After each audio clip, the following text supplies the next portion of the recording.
तो भाई अगर मैं तुम लोगों से एक सवाल पूछूं कि क्या आईपीएल 2024 का सीजन महेंद्र सिंह धोनी के लिए आखिरी सीजन होगा, तो तुम में से 99.99% लोग ये कहेंगे हां भाई डेफिनेटली ये उनका आखिरी सीजन होगा। क्योंकि जब आईपीएल 2024 खत्म हो रही होगी, लगभग धोनी की एज 43 के करीब हो चुकी होगी। अब 44 की एज में भी एमएस धोनी आईपीएल खेले, हालांकि खेल सकते हैं, फिट हैं, दिमाग एकदम भैया तेज चलता है और सीएसके तो बस उनकी कप्तानी का इस्तेमाल करके ही जीत जाती है। ऐसे में खेल तो सकते हैं लेकिन फिर भी मुश्किल दिखाई पड़ता है। अब इसी से रिलेटेड सवाल करा जाता है सीएसके के सीईओ काशी विश्वनाथन से कि क्या एमएस धोनी के लिए यह सीजन आखिरी सीजन होगा, क्या आईपीएल 2024 में एमएस धोनी हमें आखिरी बार दिखेंगे। तो भाई उनके सीईओ जो कहते हैं, कसम समझ में नहीं आ रहा है कि खुश होएं या फिर थोड़ा सा घबराएं। सीएसके के सीईओ काशी विश्वनाथन कहते हैं कि भाई देखो, इस बारे में जो धोनी है ना, वही आप लोग को डायरेक्टली इन्फॉर्म करेंगे। मेरे पास कोई भी इंफॉर्मेशन नहीं है,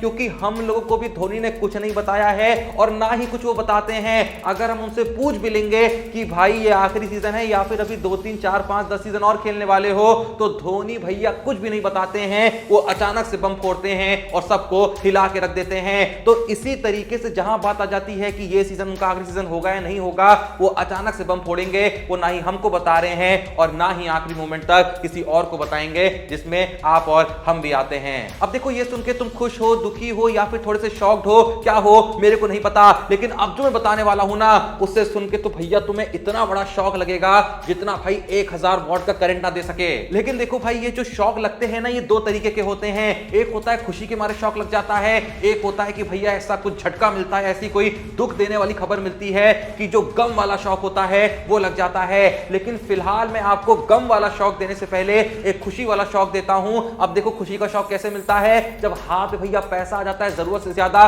तो शॉक लग जाता है ना भाई। उम्मीद नहीं कर रहे थे और यहां पे तो पैसों की बारिश हो रही है। तो जहां बात आ जाती है पैसों की बारिश की, आपका साथ देने के लिए एक इंसान बैठा है, जो कि है क्रिकेट एनालिस्ट प्रिया। इसके टेलीग्राम चैनल को आप अभी कभी ज्वाइन कर लीजिए, क्योंकि कुछ ही घंटे में शुरू होने वाला है इंडिया साउथ अफ्रीका का मैच। सारी प्रेडिक्शंस वहां पे आ चुकी हैं, करना कुछ भी नहीं है, टेलीग्राम चैनल ज्वाइन करना है, व्हाट्सएप नंबर स्क्रीन पे है, जाके व्हाट्सएप पे डीएम करना है, बस लिखना है कि आज के मैच की एक्यूरेट प्रेडिक्शन दे दीजिए। हालांकि इंडिया साउथ अफ्रीका के अलावा भी बहुत सारे मैचेस चल रहे हैं, उनकी प्रेडिक्शंस मांग सकते हैं। लेकिन अगर आप इंडिया साउथ अफ्रीका के मैच में ज्यादा इंटरेस्टेड हैं, क्योंकि भैया 5 दिन का टेस्ट मैच है, तो प्राइजेस यहां पे बड़े बड़े होंगे, पैसा एकदम भैया बम्पर मिलेगा।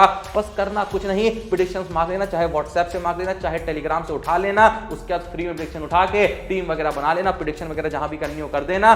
बस उसके बाद क्या, जब मैच खत्म होगा 5 दिन बाद या 4 दिन बाद या 3 दिन बाद या फिर अब तो 2 दिन बाद भी खत्म हो जाता है, बस उसके बाद क्या, पैसा ही पैसा छापने का, एंजॉय ही एंजॉय करने का। भाई हम कमाते हैं इसीलिए आपको बताते हैं, बाकी आप समझदार हैं, आपकी जो मर्जी है वो कर लीजिएगा। मैं तो बस अल्टीमेटम दे रहा हूं कि मात्र कुछ ही घंटे बचे हैं मैच शुरू होने में। प्रेडिक्शन सारी जो है फ्री में टेलीग्राम चैनल पे आ चुकी हैं, व्हाट्सएप नंबर स्क्रीन पे है, जहां से आप मांग सकते हैं, आपको वहां से मिल जाएगी। अब देखो, खुशी वाला शौक तो मैंने तुम लोग को दे दिया है, अब बारी आती है गम वाले शौक देने की, दुख वाले शौक देने की। तो भाई देखो, शौक असल में कल के दिन मिलता है मुंबई इंडियंस फैंस को, और साथ ही साथ मैं कहूंगा आईपीएल फैंस को या क्रिकेट फैंस को, जब उन्हें पता चलता है कि मुंबई ने जो गुजरात के साथ ट्रेड करी थी, जहां से उन्होंने हार्दिक पांड्या को अपनी टीम में शामिल करा था, उसके लिए उन्होंने हार्दिक पांड्या वाला प्राइस तो दिया ही दिया था, बल्कि एक सीक्रेट फी भी यहां पे पे करी थी, पूरे 100 करोड़ की भाई, 100 करोड़ की। वो 100 करोड़ कुछ ऑक्शन वॉक्शन में इस्तेमाल नहीं हो सकते या फिर उनके पर्स में ऐड नहीं हो सकते हैं,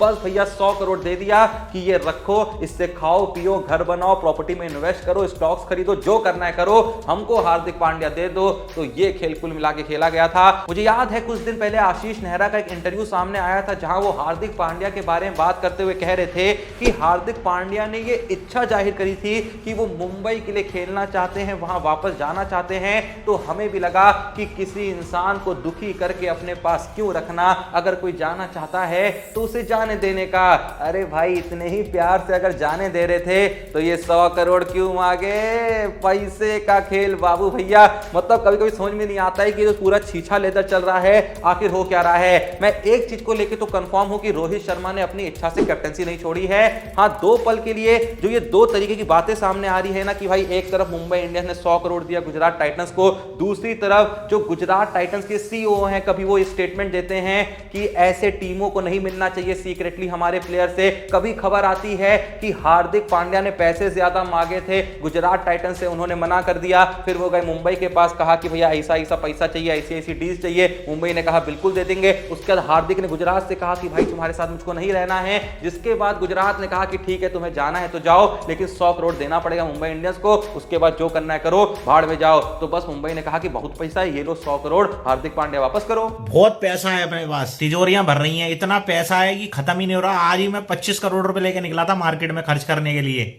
वैसे जो भी ये वीडियो देख रहा है, आप लोग को क्या लगता है कौन सी स्टोरी का वर्जन यहाँ पे सही होगा, कौन सच बोल रहा है, कौन झूठ बोल रहा है, पूरी कहानी असल में यहाँ पे क्या होगी? पर भाई देखो, जो भी कहानी होगी, जैसा मैंने कहा, दो चीजों को लेकर तो मैं बिल्कुल कंफर्म हूं। पहला कि रोहित शर्मा को जबरदस्ती कैप्टनसी से हटाया गया है, जिसका रीजन मैं कई बार दे चुका हूं कि अगर उन्होंने अपनी मर्जी से कैप्टनसी छोड़ी होती तो भाई बहुत ही मोहब्बत के साथ या तो वीडियो डाल देते, या फिर पोस्ट डाल देते, या फिर स्टोरी डाल देते, कोई स्टेटस लगा देते।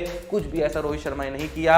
आखिर क्यों नहीं किया? जवाब साफ है कि छोड़ना नहीं चाहते थे, छुड़वाई जा रही है। और दूसरी चीज मुझको बहुत हद तक देखो ये तो लगती है कि जो भी हुआ हो कांड, जो भी पूरा खेल रचा गया हो, लेकिन हार्दिक पांड्या ने जिस भी वजह से गुजरात का साथ छोड़ा, भले ही उन्होंने ये मोहब्बत के साथ कहा हो, मैं कह रहा हूं कि भाई मेरे को वापस जाना है, उन्हें नहीं कहना चाहिए था, क्योंकि भाई गुजरात ने उनको 2 पल के लिए मुंबई से भी ज्यादा इज्जत दी थी, मुंबई से भी ज्यादा शोहरत भी दी थी, मैं कहूंगा, क्योंकि भाई यहां ज्यादा पैसा मिल रहा था ऑब्वियसली उनको। हाँ, अब भले ही मुंबई ज्यादा पैसा दे देगी, भले ही टेबल के नीचे से दे या ऊपर से दे, वो बात की बात है, लेकिन प्रीवियसली जब वो खेल रहे थे गुजरात के साथ, तो भाई मुंबई के कंपैरिजन में पर सीजन उनको पैसा तो देखो ज्यादा ही मिल रहा था। और सबसे इंपॉर्टेंट बात यहां पे ये थी कि गुजरात ने हार्दिक पे इतना भरोसा तब दिखाया था जब भाई इंडिया के लोगों ने हार्दिक पांड्या से भरोसा खो दिया था। पूरा डेड एंड आ चुका था, इंजरी सफर कर रहे थे, बैटिंग बॉलिंग में कुछ नहीं उखाड़ पा रहे थे। 2021 T20 वर्ल्ड कप को पूरे तरीके से घुसा दिया था उन्होंने, बॉलिंग तो कर ही नहीं रहे थे, बैटिंग में तो भाई कुछ उखाड़ नहीं पा रहे। जैसा मैंने कहा,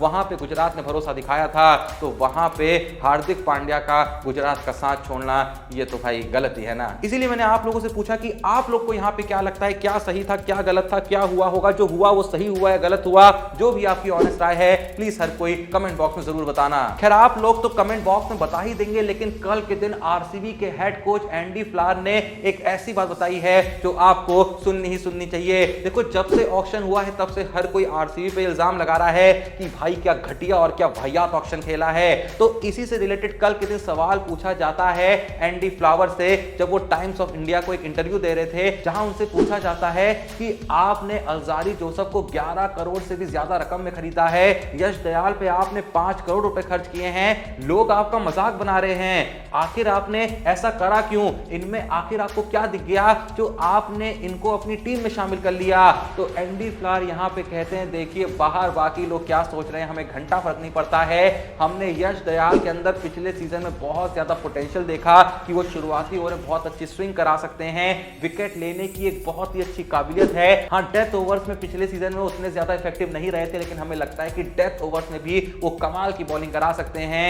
भाई देखो, कहने को तो एंडी फ्लावर ये कह रहे हैं, लेकिन मुझे नहीं पता कि उन्होंने पिछले सीजन में यश दयाल के अंदर क्या देख लिया, क्योंकि उस बंदे ने कुछ भी नहीं करा था ऐसा पिछले सीजन में। भाई 10 से ऊपर की इकोनॉमी रही है, ऐसे में आप कैसे कह सकते हैं कि बहुत कमाल की स्विंग कराते हैं, बहुत ज्यादा इकोनॉमिकल बॉलर है, बहुत ज्यादा विकेट ले लेते हैं? कुछ भी नहीं करा था, ना विकेट लिए थे, ना ही इकोनॉमी अच्छी थी। अब एंडी फ्लावर ने उनमें क्या देखा है ये तो भाई वही जानते हैं, लेकिन उम्मीद करते हैं कि आरसीबी का ये जो दाव है ये सही साबित हो और हम सबको गलत प्रूफ करे। यश दयाल कुछ ऐसी परफॉर्मेंस दें कि आरसीबी को उनका पहला टाइटल जिता दें। पर अब जब पूछा जाता है सवाल किसके बारे में, अल्जारी जोसफ के बारे में, तो यहां पे एंडी फ्लावर जवाब देते हुए कहते हैं कि देखिए, हम बहुत ज्यादा उत्सुक थे अल्जारी जोसफ को अपनी टीम में शामिल करने के लिए, क्योंकि फैफ डु प्लेसिस जो है, जो कि आरसीबी के कप्तान हैं, वो जब कैरिबियन प्रीमियर लीग में सेंट लूसिया किंग्स के लिए खेलते थे तो उनकी टीम में अल्जारी जोसफ भी थे।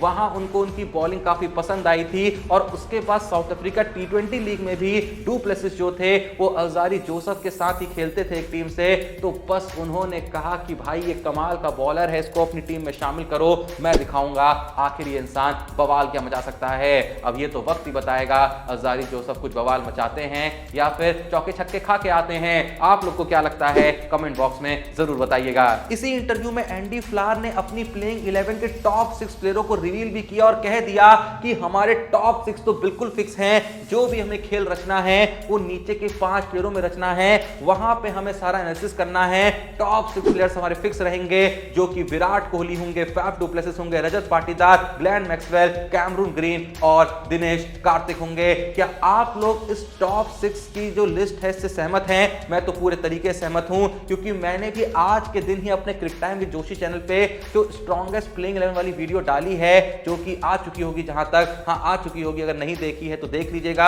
अगर आपका मन हो देखने का। उस चैनल पे मैंने सीएसके की हो गई, मुंबई की हो गई, उनकी भी स्ट्रॉन्गेस्ट प्लेइंग 11 बताई है। धीरे धीरे करके बाकी टीमों की बता रहा हूं डेडिकेटेड वीडियो में, बहुत ही अच्छे एनालिसिस के साथ, नंबर्स के साथ, स्टैट्स के साथ। तो भाई आरसीबी में देखो मैंने भी टॉप 6 प्लेयर्स यही रखे थे।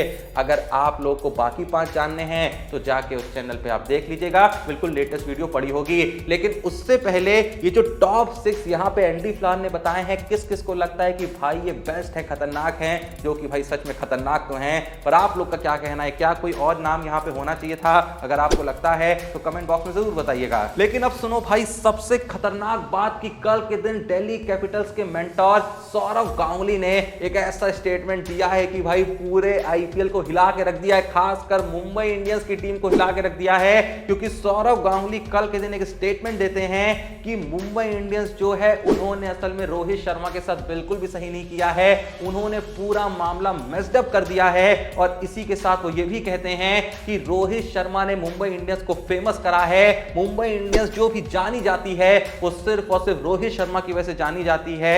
ऐसे में अगर मुंबई वाले रोहित को वो इज्जत नहीं दे पा रहे हैं तो मैं चाहता हूं कि रोहित शर्मा हमारी टीम में आए, हमारी टीम से खेलें, हमारी टीम की कैप्टनसी करें। अब वो आते हैं या नहीं आते हैं ये तो वक्त ही बताएगा। अगर आपको याद हो सबसे पहले दिन पे भी जब ये खबर आई थी ना कि रोहित शर्मा को कैप्टनसी से हटा दिया गया है, उसी दिन एक और खबर ये आ गई थी साथ ही साथ कि डीसी ने अप्रोच कर लिया है मुंबई इंडियंस को कि रोहित शर्मा हमारे साथ ट्रेड कर लो, चाहे टीम से कोई भी प्लेयर ले लो। मतलब दिल्ली के कंपैरिजन में कोई भी टीम इतनी ज्यादा डेस्परेट नहीं है जितनी, जैसा मैंने कहा, दिल्ली है रोहित शर्मा को अपनी टीम में शामिल करने के लिए। और सही भी है भाई, पिछले सीजन में हमने देखा कि दिल्ली कैपिटल्स बहुत ज्यादा ओपनिंग प्लेयर में स्ट्रगल कर रही थी, तो एक अच्छा ओपनर मिल जाएगा, बाकी कप्तान तो मिल ही जाएगा। हालांकि ऋषभ पंत है लेकिन रोहित शर्मा तो रोहित शर्मा है। किस किस को लगता है कि रोहित शर्मा को मुंबई छोड़ के दिल्ली में चले जाना चाहिए? क्योंकि दिल्ली देखो फ्रेंचाइज अपने आप में है तो पॉपुलर, लेकिन उस तरीके की फैन फॉलोइंग नहीं कमा पाई है जैसी कि उसे कमानी चाहिए थी। क्योंकि बहुत बड़े बड़े नाम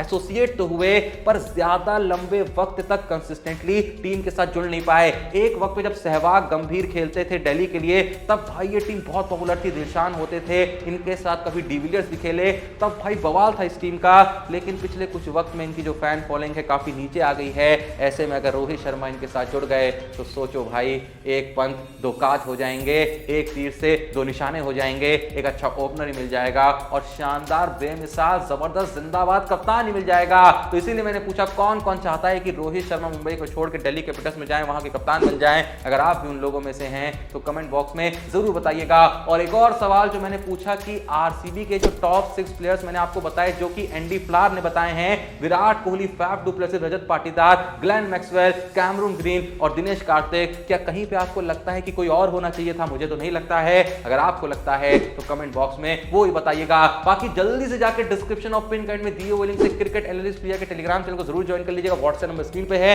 जाके डीएम कर दीजिएगा, फ्री में प्रेडिक्शन उठा लीजिएगा, क्योंकि कुछ ही घंटे में या फिर शायद कुछ ही मिनटों में मैच शुरू होने वाला होगा। मुझे नहीं पता आप ये मैच कब देख रहे हैं। देखो मैच अगर शुरू भी हो चुका है तो भी दिक्कत की बात नहीं है, क्योंकि जैसा मैं ऑलरेडी बता चुका हूं एक ही दिन में ना जाने कितने मैचेस होते हैं। ये मैच छूट गया तो चिंता नहीं करने का, चाहे तुम कुछ देख रहे हो नहीं देख रहे हो, चिंता नहीं करने का, फ्री में उनसे प्रेडिक्शन मांगने का। अगला जो मैच है चाहे कहीं भी हो रहा होगा, सारी प्रेडिक्शन तुमको टेलीग्राम पे मिल जाएंगी, वरना व्हाट्सएप पे डीएम करके मांग लेना, वहां पे मिल जाएंगी। प्रेडिक्शन फ्री में उठाना, टीम बनाना, प्रेडिक्शन करना, पैसा कमाना, बस हो गया काम। बाकी वीडियो पसंद आई तो लाइक कर देना, चैनल को सब्सक्राइब कर देना। मिलते हैं नेक्स्ट वीडियो में, तब तक के लिए जय हिंद, धन्यवाद।